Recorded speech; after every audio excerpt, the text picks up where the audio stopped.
Universitas NPM 2054057, Prodi PGSD kelas 02 Universitas Slamet Riyadi.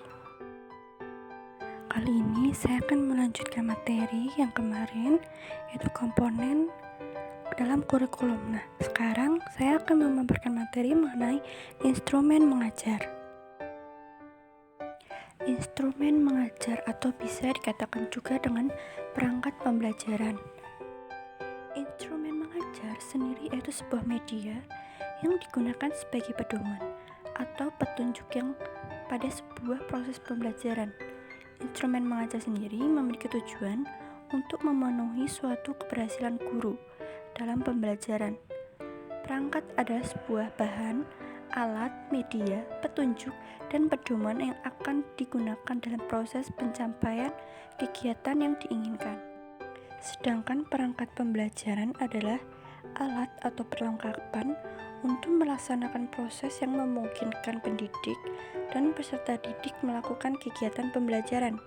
Perangkat pembelajaran menjadi pegangan bagi guru dalam melaksanakan pembelajaran, baik di kelas, laboratorium, atau di luar kelas. Jadi, instrumen mengajar adalah serangkaian media atau sarana yang digunakan dan dipersiapkan oleh guru dan siswa dalam proses pembelajaran di kelas. Sedangkan pengembangan perangkat pembelajaran adalah serangkaian proses atau kegiatan yang dilakukan untuk menghasilkan suatu perangkat pembelajaran berdasarkan teori pengembangan yang telah ada. Mari teman-teman menyimak mengenai jenis-jenis instrumen mengajar. Yang pertama ada program tahunan atau PROTA. Ini adalah rencana penetapan alokasi waktu 1 tahun untuk mencapai tujuan SK dan KD yang telah ditetapkan. Penetapan alokasi waktu diperlukan agar seluruh kompetensi dasar yang ada dalam kurikulum seluruhnya dapat dicapai oleh siswa. Penentuan alokasi waktu ditentukan pada jumlah jam pelajaran sesuai dengan struktur kurikulum yang berlaku serta keluasan materi yang harus dikuasai oleh siswa. Program tahunan merupakan program umum setiap mata pelajaran untuk setiap kelas, berisi tentang garis-garis besar yang hendak dicapai dalam 1 tahun dan dikembangkan oleh guru mata pelajaran yang bersangkutan. Program tahunan memuat penjabaran alokasi waktu tiap-tiap standar kompetensi dan kompetensi dasar untuk tiap semester dan tiap kelas selama 1 tahun. Pelajaran program tahunan selanjutnya dijabarkan secara rinci pada program semester. Program tahunan dipersiapkan dan dikembangkan oleh guru sebelum tahun pelajaran dimulai karena merupakan pedoman bagi pengembangan program-program berikutnya. Yang kedua ada program semester atau PROMES. Program semester berisikan garis-garis mengenai hal-hal yang hendak dilaksanakan dan dicapai dalam 1 semester. Program semester ini merupakan penjabaran dari program tahunan. Pada umumnya, program semester ini berisikan tentang identifikasi satuan pendidikan, mata pelajaran, semester, dan tahun pelajaran. Semester adalah satuan waktu yang digunakan untuk menyelenggarakan program pendidikan. Kegiatan yang dilaksanakan dalam semester itu ialah kegiatan tatap muka, praktikum, kerja lapangan, mid semester, ujian semester, dan berbagai kegiatan lainnya yang diberi penilaian keberhasilan. Rencana program semester merupakan penjabaran dari program tahunan. Kalau program tahunan disusun untuk menentukan jumlah jam yang diperlukan untuk mencapai kompetensi dasar, maka dalam program semester diarahkan untuk menjawab minggu keberapa atau kapan pembelajaran untuk mencapai kompetensi dasar itu dilakukan. Program semester adalah program yang berisikan garis-garis besar mengenai hal-hal yang hendak dilaksanakan dan dicapai dalam 1 semester tersebut.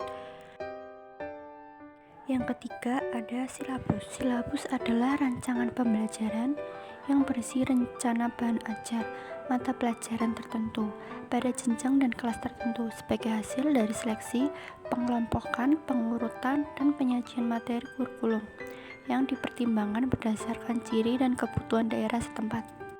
Silabus merupakan rencana pembelajaran pada suatu kelompok mata pelajaran dengan tema tertentu, mencakup standar kompetensi, kompetensi dasar, materi pembelajaran, indikator, dan sumber yang dikembangkan oleh setiap satuan pendidikan.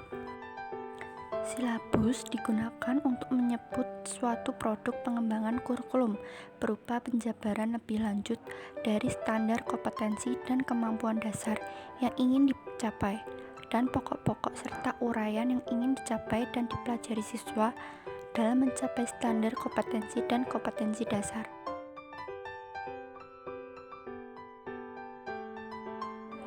Unsur-unsur dalam silabus. Yang pertama ada tujuan mata pelajaran yang akan diajarkan.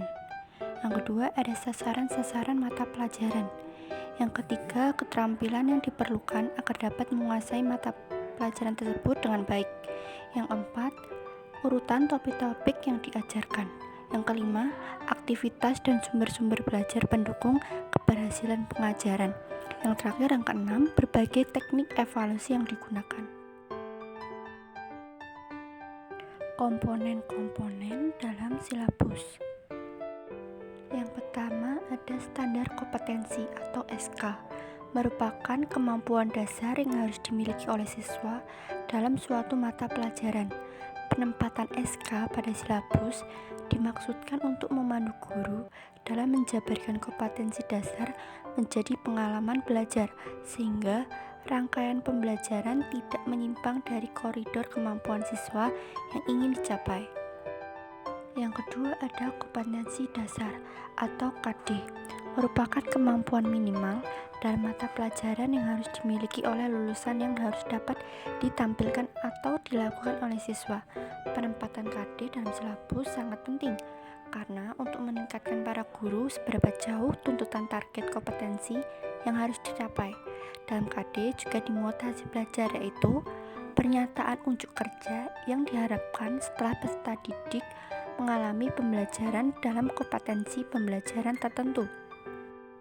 Yang ketiga ada indikator, merupakan karakteristik, ciri-ciri, tanda-tanda, perbuatan atau respon yang harus dapat dilakukan atau ditampilkan siswa untuk menunjukkan bahwa siswa itu telah memiliki kompetensi dasar tertentu.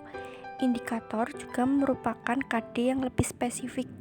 Apabila serangkaian indikator dalam suatu KD sudah dapat dicapai siswa, berarti target KD tersebut sudah terpenuhi. Selanjutnya ada materi pokok, adalah bagian dari struktur keilmuan suatu bahan kajian yang dapat berupa pengertian konseptual, gugus, isi atau konteks proses, bidang ajar dan keterampilan. Dalam komponen silabus juga terdapat sumber, bahan atau alat. Sumber belajar yang strategi bagi guru adalah buku, brosur, majalah, surat kabar, poster, dan lingkungan sekitar. Bahan yang dimaksud adalah bahan-bahan yang diperlukan dalam praktikum atau proses pembelajaran lainnya yang harus sesuai dengan karakteristik mata pelajaran. Alat bantu belajar memudahkan terjadinya proses pembelajaran. Yang keempat, RPP, rencana pelaksanaan pembelajaran atau disingkat RPP, adalah rencana kegiatan pembelajaran tatap muka untuk satu pertemuan atau lebih. RPP dikembangkan dari silabus untuk mengarahkan kegiatan pembelajaran peserta didik dalam upaya mencapai kompetensi dasar atau KD. RPP juga bisa dikatakan sebagai rencana yang menggambarkan prosedur dan pengorganisasian pembelajaran untuk mencapai satu kompetensi dasar yang ditetapkan dalam standar isi dan dijabarkan dalam silabus. Prinsip pengembangan RPP berdasarkan Permendikbud nomor 22 tahun 2016 tentang standar proses penyusunan RPP hendaknya memperhatikan prinsip sebagai berikut. A. Perbedaan individual peserta didik. B. Partisipasi aktif peserta didik. C. Berpusat pada peserta didik untuk mendorong semangat belajar, motivasi, minat, kreativitas, inisiatif, inspirasi, inovasi, dan kemandirian. D. Pengembangan budaya, membaca dan menulis yang dirancang untuk mengembangkan kebenaran membaca, pemahaman beragam bacaan, dan berekspresi dalam berbagai bentuk tulisan. Pemberian umpan balik dan tindak lanjut RPP memuat rancangan program pemberian umpan balik positif, penguatan, pengayaan, dan remedi. Langkah pengembangan RPP: A. Mengkaji silabus pada kurikulum nasional. B. Menentukan tujuan. C. Mengembangkan kegiatan pembelajaran. D. Penjabaran jenis penilaian. E. Menentukan alokasi waktu. Dan F. Menentukan sumber belajar. Yang kelima, lembar kerja peserta didik atau disingkat LKPD merupakan panduan peserta didik yang digunakan untuk melakukan pengembangan aspek kognitif maupun panduan untuk pengembangan semua aspek pembelajaran dalam bentuk panduan kegiatan penyelidikan atau pemecahan masalah sesuai indikator pencapaian hasil belajar yang harus dicapai. LKPD atau Student Worksheet adalah lembaran-lembaran yang berisi tugas yang harus dikerjakan oleh peserta didik, biasanya berupa petunjuk, langkah-langkah untuk menyelesaikan suatu tugas, dan mengacu kompetensi dasar atau KD yang akan dicapainya. Manfaat dengan penggunaan LKPD dalam proses pembelajaran: yang pertama, dapat mengaktifkan peserta didik dalam proses pembelajaran. Yang kedua, dapat membantu peserta didik untuk mengembangkan konsep. Yang ketiga, melatih peserta didik dalam menemukan dan mengembangkan keterampilan proses. Selanjutnya, sebagai pedoman pendidik dan peserta didik dalam melaksanakan proses pembelajaran. Selanjutnya lagi, membantu peserta didik memperoleh catatan tentang materi yang dipelajari melalui kegiatan belajar secara sistematis. Tujuan LKPD untuk pembelajaran: yang pertama, dapat menyajikan bahan ajar yang memudahkan peserta didik untuk berinteraksi dengan materi yang diberikan. Yang kedua, dapat menyajikan tugas-tugas yang meningkatkan penguasaan peserta didik terhadap materi yang diberikan. Yang ketiga, melatih kemandirian belajar peserta didik. Dan yang terakhir, dapat memudahkan pendidik dalam memberikan tugas kepada peserta didik. Yang keenam, ada instrumen evaluasi atau tes hasil belajar. Evaluasi pembelajaran pada dasarnya dilakukan untuk menilai hasil belajar peserta didik, sehingga dalam evaluasi dilakukan penilaian atau pengukuran terhadap kemampuan peserta didik. Dalam mengevaluasi ada banyak teknik yang dapat dipilih dan dilakukan oleh guru. Teknik evaluasi ada dua macam, yaitu tes dan non-tes. Teknik tes dapat dilakukan secara tertulis maupun tidak tertulis, sedangkan teknik non-tes biasanya dilakukan untuk menilai sikap, tingkah laku, dan kepribadian peserta didik selama kegiatan belajar mengajar di kelas.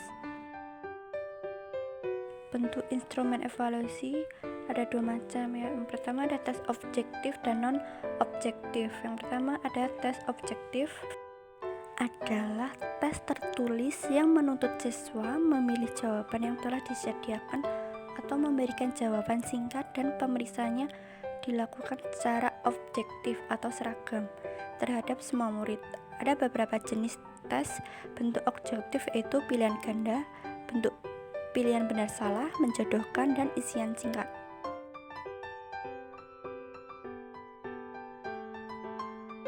Selanjutnya ada tes non-objektif atau disebut tes uraian atau tes yang pertanyaannya membutuhkan jawaban peserta didik untuk menguraikan, mengorganisasikan, dan menyatakan jawaban dengan kata-katanya sendiri dalam bentuk teknik dan gaya yang berbeda satu dengan yang lainnya.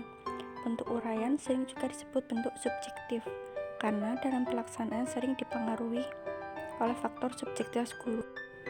Bentuk tes uraian terbagi menjadi dua macam, yaitu yang pertama ada uraian terbatas. Peserta didik diberi kebebasan untuk menjawab soal yang ditanyakan, namun arah jawabannya dibatasi sehingga kebebasan tersebut menjadi bebas yang terarah. Selanjutnya ada uraian bebas. Peserta didik bebas untuk menjawab soal dengan cara sistematikanya sendiri, bebas mengungkapkan pendapat sesuai dengan kemampuannya, namun guru tetap harus mempunyai acuan atau patokan dalam mengoreksi jawaban peserta didik. Bentuk-bentuk instrumen non-tes. A. Tes skala sikap adalah tes yang dilakukan secara sengaja ataupun tidak sengaja.